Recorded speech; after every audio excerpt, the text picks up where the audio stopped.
Alright, this is Adam here from David French Music, doing an instrument maintenance series on how to keep your instrument in tip-top shape. Here we're doing a close-up video of most student euphonium, baritone, and tuba pistons. So what's going on here is, say you have your valves out and you're oiling on a certain day and the whole valve stem comes off on you and you're not really sure how to get the piston back in the right way. This is a common problem we often see here at the shop where a piston's gone in the wrong direction. It is kind of confusing because when you look at the top of the piston, there are 3 different holes.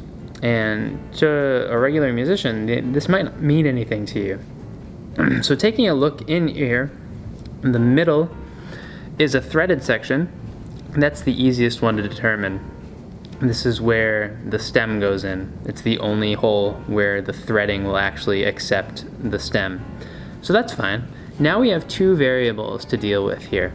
We've got a bigger hole on the edge and a smaller hole at the bottom. And this is where the guide comes into play. So this is just a regular Yamaha valve guide here. What's at the bottom of the guide, and you can kind of see it, it's right there. It's a spot to hold the guide in position so that it orients itself correctly inside of the casing. That's the spot where you want the valve to have the guide go in place so that the ports all line up correctly with the casing of your instrument. What usually happens, say your valve stem came out and this got all loose and we're trying to figure out how it goes together, is it's so much easier just to plop it in on that bigger vent hole. And it still looks like everything's fine when we put it back together, but the issue here is now the piston has completely oriented itself in the wrong direction, meaning nothing will open and close or vent properly, and your whole horn won't work now. It will feel like something's stuck in it. So that's really easy.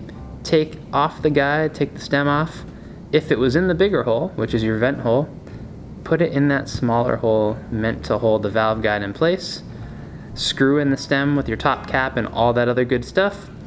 Get your piston back in and you should be ready to rock and roll again.